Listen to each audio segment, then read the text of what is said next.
नदी शांत होती, पण त्या शांत नदीच्या पोटात रोज एक मोठी चोरी सुरू होती। पहाटेच्या अंधाराचा फायदा घेत जेसीबी नदीच्या पात्रात घुसत होते। ट्रॅक्टरच्या रांगा लागत होत्या, नदीची वाळू उपसली जात होती आणि त्या वाळूसोबत नदीचं अस्तित्वही हळूहळू संपत होतं। या सगळ्यापासून काही अंतरावर एक गरीब पत्रकार उभा होता।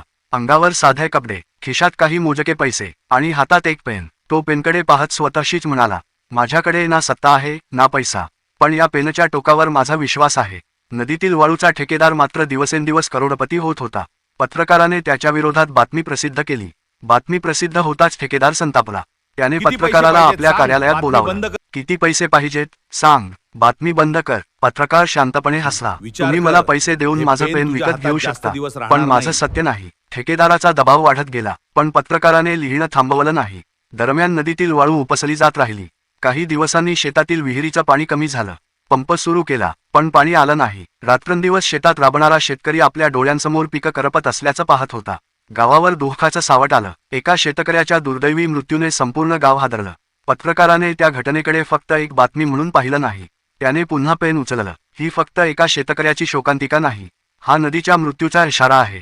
काळ पुढे गेला, विहिरी कोरड्या पडल्या, पाण्यासाठी महिलांच्या रांगा लागल्या, चिमुकली लेकरं घोटभर पाण्यासाठी तडफडू लागली। तेव्हा एक प्रामाणिक पोलीस निरीक्षक पत्रकाराच्या पाठीशी उभा राहिला।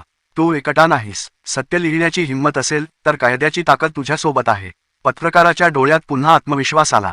मग आता ही लढाई फक्त माझी राहिली नाही साहेब। त्या रात्री पत्रकाराने सर्व पुरावे एकत्र केले।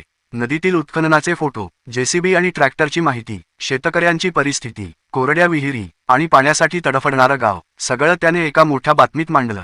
आणि शेवटी एक वाक्य लिहिलं, आज नदीची वाळू चोरीला जाते, उद्या आपल्या लेकरांच्या ओठांवरचं पाणी चोरीला जाईल। बातमी प्रसिद्ध झाली, संपूर्ण परिसरात खळबळ उडाली। प्रशासनाच्या हालचाली सुरू झाल्या, तपास सुरू झाला, कारवाई पथक नदीकाठी पोहोचलं। जेसीबी थांबले, ट्रॅक्टर थांबले आणि नदी पुन्हा शांत होऊ लागली। काही दिवसांनी पत्रकार पुन्हा नदीकाठी उभा होता। त्याच्या हातात तेच जुनं पेन होतं, त्याच्या बाजूला तोच प्रामाणिक पोलीस निरीक्षक उभा होता। पत्रकाराने नदीकडे पाहिलं आणि हळूच म्हणाला, पेन छोटं होतं, पण त्याच्या टोकावर सत्य मोठं होतं। सत्ता पैशाने विकत घेता येते, माणसंही विकत घेता येतात, पण सत्य विकत घेता येत नाही। कारण एखाद्या सामान्य पत्रकाराच्या हातातलं पेन जेव्हा जनतेच्या वेदनेने पेटतं, तेव्हा त्याच्या एका शब्दाने ही संपूर्ण व्यवस्था हादरू शकते। हीच ताकद आहे सत्याची आणि हीच ताकद आहे एका पेनची।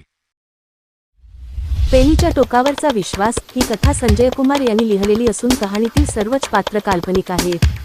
आपणास जर ही कथा आवडली असल्यास एक लाईक व सबस्क्राईब करून आपल्या मित्रांना शेअर करा।